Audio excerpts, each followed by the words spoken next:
14º salário será pago por 2 anos aos aposentados e pensionistas do INSS. Vamos lá, você que já está aqui no canal, você sabe que aqui nós damos a informação atualizada e qualificada. Esse vídeo aqui é de extrema importância para que você possa efetivamente entender tudo o que está acontecendo em volta do 14º salário do INSS. Vou te explicar nos seguintes pontos. Vamos falar sobre o 14º do INSS. Vou te colocar aí também a par por que o 14º está demorando para ser aprovado, o financiamento do 14º salário e também essa situação do 14º salário sendo pago por 2 anos. Fique aqui comigo, se você ainda não é inscrito no canal, se inscreva no canal, curta, comente e não deixe de compartilhar, porque essa informação aqui é de utilidade pública. A minha missão com esse vídeo aqui é fazer com que você tenha uma visão mais analítica da situação, saia um pouco da emoção e da ideologia e também acalmar o seu coração. Tem muita gente angustiada, tem gente indo todos os dias na boca do caixa tirar extrato para ver se caiu o 14º salário. E eu quero, do fundo do coração, que esse vídeo aqui atenda essas suas expectativas, tá? Você que tem parentes aposentados, pensionistas, beneficiários do INSS, faça com que esse vídeo chegue até eles também, tá legal? Não se esqueça de compartilhar e de se inscrever em nosso canal. Isso não vai lhe custar nada, tá bom? Vamos lá direto ao que te interessa, tá bom? Olha só, o pagamento do 14º salário foi fixado para ser feito em 2 anos a todos os segurados do INSS. E aí a gente já começa colocando o seguinte, gente, não estamos falando apenas aqui de aposentados e pensionistas. Uma questão, falta técnica aí. Estamos falando aqui de aposentados, pensionistas, beneficiários do sistema, do regime geral de previdência social. Então não são somente aposentados e pensionistas. Quem recebe auxílio-doença, salário maternidade, quem está em auxílio reclusão. Há dezenas de benefícios previdenciários, beneficiários do INSS que também serão contemplados com o 14º salário do INSS. Isso é muito importante a gente esclarecer. Vamos lá, vamos continuar, tá? O 14º salário é esperado por todos aposentados, pensionistas e beneficiários do INSS.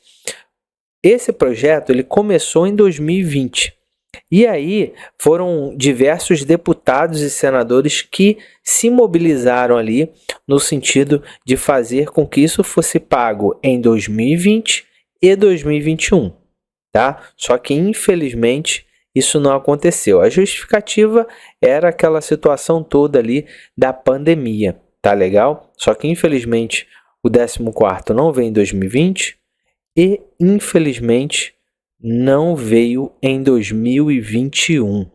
E aí continua comigo que eu vou chegar onde você quer, tá? 14º salário do INSS.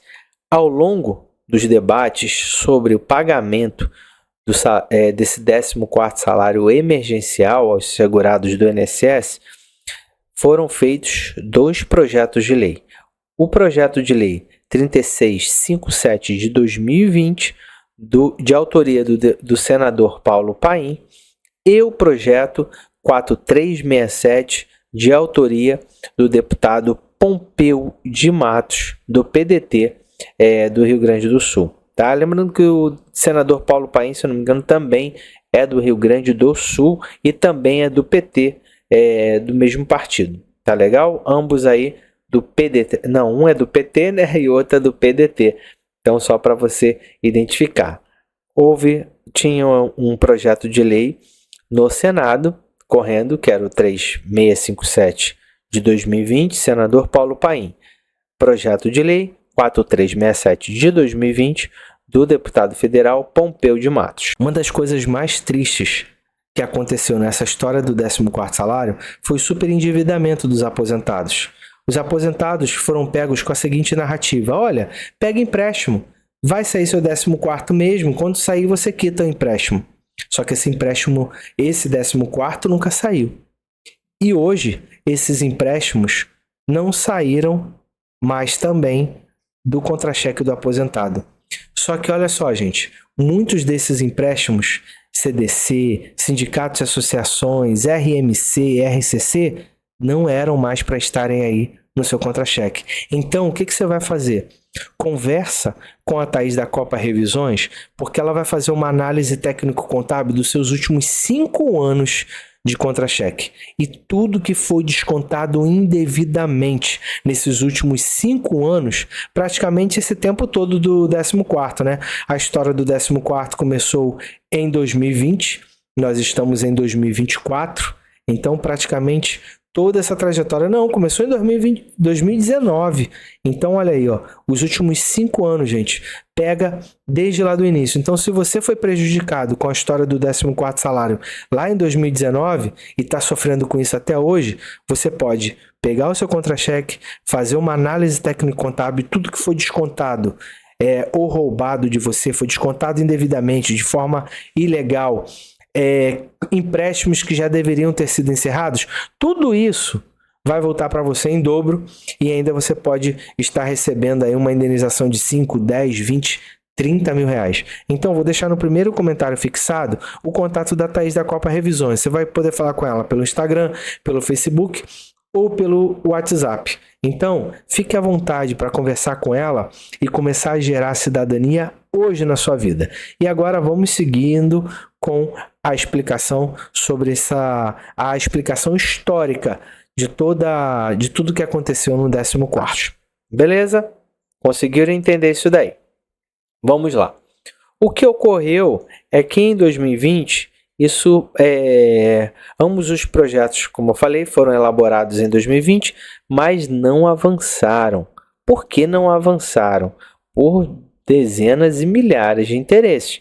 Porque, vamos lá, vamos ser bem sinceros, ocorreu uma situação muito relevante e que traria muito mais eleitores, que foi o auxílio emergencial. E aí perdeu força os dois debates nas duas casas sobre o 14º salário para os aposentados. Tanto é que o projeto no Senado nem corre mais, está lá paradinho, quase indo já para o arquivo. Já na Câmara dos Deputados, ele deu uma reviravolta em 2021. E aí o que aconteceu? O projeto 4367 de 2020, ele foi aprovado na Comissão de Seguridade Social e Família. Logo em seguida, ele foi aprovado na Comissão de Finanças e Tributação. E aí, ele deveria seguir para a CCJ, para a Comissão de Justiça e Cidadania ali, onde avaliaria a adequação desse projeto à Constituição Federal. Nesse trâmite, esse projeto foi parar na mesa do presidente da Câmara, só que temos mais particularidades aí e eu quero colocar para vocês. Vocês estão conseguindo entender? Vocês estão comigo até aqui? Coloca aí, Giovanni, estou entendendo. Está ok, Giovanni? Coloca aí para mim. Tá legal? Já estou terminando. Por que o 14º salário está demorando para ser aprovado?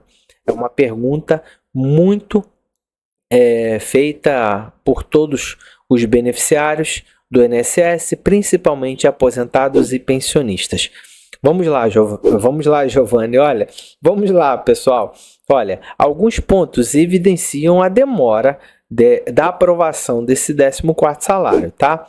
Sendo eles a falta de interesse e de agenda. Quando a gente fala agenda parlamentar, é interesse do parlamentar de levantar essa ideia, tá? De apoiar essa ideia. Havia uma agenda muito mais acima do que do aposentado e do pensionista.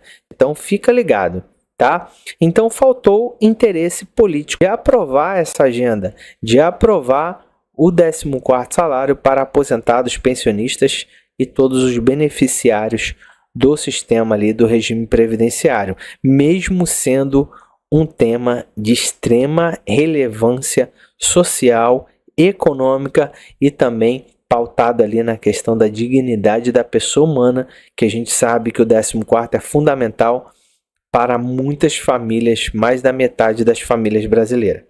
Um dos pontos ali que eram considerados críticos para a aprovação do 14º salário, para que ele pudesse avançar, era a questão da criação de um abono, que precisaria, ao invés de ser um benefício previdenciário, esse valor do 14º salário seria um abono. Sendo um abono, olha o seno, né? É carioca, gente, não tem jeito. Mas sendo um abono, ele seria pago direto dos cofres públicos, como se fosse um auxílio emergencial. E isso estava dificultando demais entrar nessa pauta por conta até do auxílio emergencial que já estava sendo pago. Essa era uma dificuldade enorme. E aí, esses pontos foram meio que ajustados na Comissão de Finanças e Tributação. O projeto sofreu algumas modificações ali. E aí, nessa comissão, foi indicada fonte de custeio indicando fonte de recursos para bancar o 14º salário, porque como abono não passaria de jeito nenhum. E aí eu já vou falar para vocês sobre essa fonte de custeio, e aí a gente já vai entrar aqui já na reta final. Financiamento do 14º salário.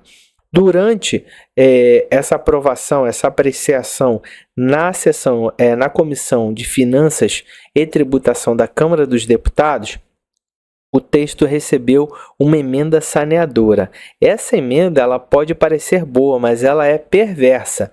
E aí é que está.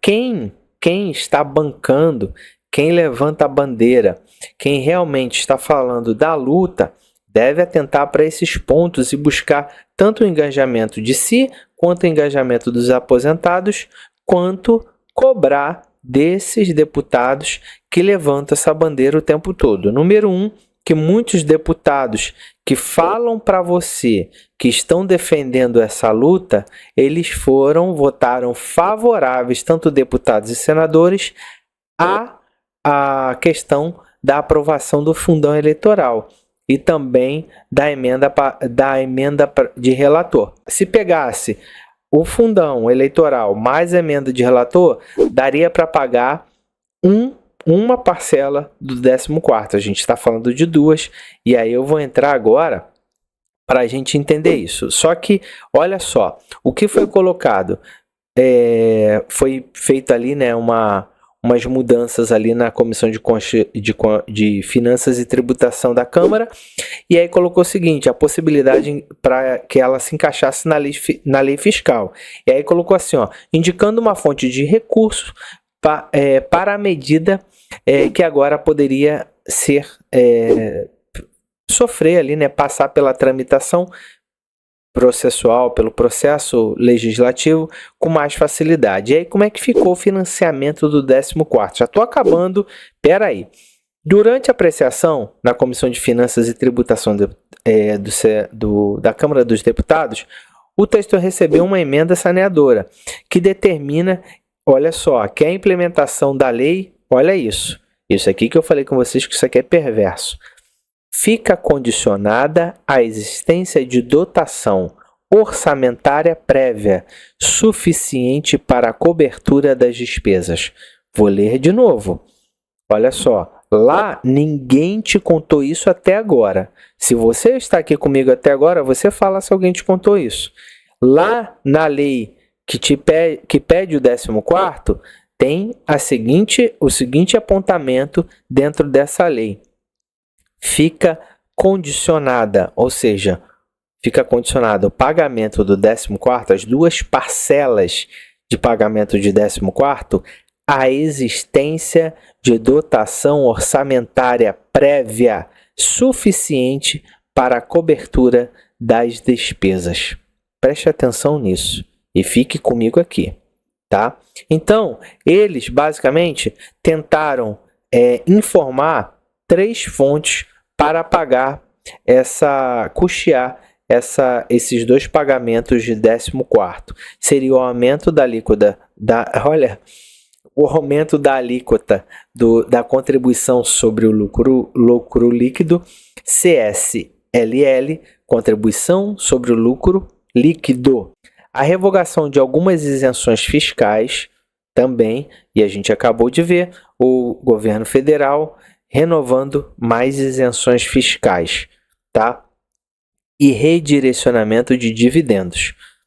Então, poderia entrar aí também a questão da distribuição do lucro do FGTS que eu acabei de falar com vocês. 14º salário por 2 anos, para a gente finalizar, tá? Fala comigo, Giovanni, estou aqui. Escreve aí, Giovanni, estou aqui. Obrigado por você ficar aqui e espero que essas informações cheguem no máximo de pessoas que nós pudermos. Vamos lá, 14º salário por 2 anos, tá? Esse, olha só, outro ponto que ficou definido é que o 14º salário será pago por 2 anos. Guarda isso que também ninguém te disse, tá? E você está tendo isso aqui agora, que o pagamento do 14º, as 2 parcelas de pagamento do 14º salário seriam pagos em somente até 2 salários mínimos. Você que ganha mais de 2 salários mínimos receberia apenas 2 salários mínimos. Ah, Giovanni, tem gente confundindo as bolas aí. Olha só, se você ganha R$5.000 de benefício previdenciário de aposentadoria, você vai ganhar um 14º salário, mas seu 14º seria R$2.000. Ponto. Seria desse jeito. O limite de pagamento de 14º, da parcela de 14º salário, seriam 2 salários mínimos. E aí é uma confusão técnica muito grande, porque fere o princípio da igualdade e da proporcionalidade. A igualdade trata os iguais na medida das suas igualdades e os desiguais nas medidas das suas desigualdades. E não é o que vai acontecer com o pagamento do 14º salário, dando a ele mais ainda uma caracterização de que seria abono, tá? E essas fontes, esse é um ponto. As fontes de custeio que a gente citou aqui, o aumento da alíquota de CSLL, a renúncia fiscal e aí também o redirecionamento de dividendo são questões políticas que somente o presidente da República poderia tomar.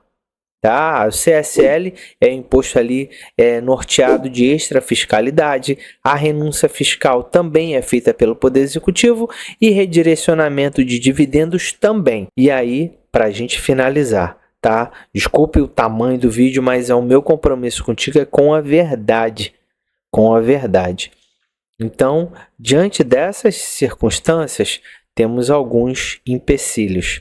E aí, esses empecilhos, temos um muito grande, que é o artigo 195, parágrafo 5º da Constituição, que fala que nenhum benefício previdenciário pode ser criado ou aumentado sem a prévia dotação orçamentária e utilizar como dotação orçamentária questões que são atos exclusivos do Poder Executivo e que o Poder Legislativo não pode determinar, o Poder Legislativo, pessoal, não pode obrigar o presidente da República a tomar decisões ligadas a questões tributárias de extrafiscalidade para incentivar certos setores da economia ou não. Então, pé no chão. A grande questão aí, o único personagem que poderia ou pode mudar essa situação, o presidente da República tem feito todos os esforços para não se enquadrar nessa questão de crime fiscal aí, crime de responsabilidade, para que ele não sofra um impeachment baseado nessas situações e nem ameace aí toda a sua bandeira econômica de responsabilidade fiscal e tudo mais. Olha, a questão eu coloquei da seguinte forma: olha, vocês sabem das minhas reservas e ressalvas técnicas, jurídicas e reais sobre a não aprovação do 14º. Eu não posso ficar aqui te iludindo, aposentado, aposentada e beneficiários aí do INSS. Aqui você vai ter essa informação assim, tá legal? Olho no olho. Espero que esse vídeo chegue ao máximo de pessoas que a gente puder atingir, para que essas pessoas acalmem o seu coração. Muito obrigado pela sua companhia mais uma vez. Um grande abraço e até nossos próximos vídeos. Tchau.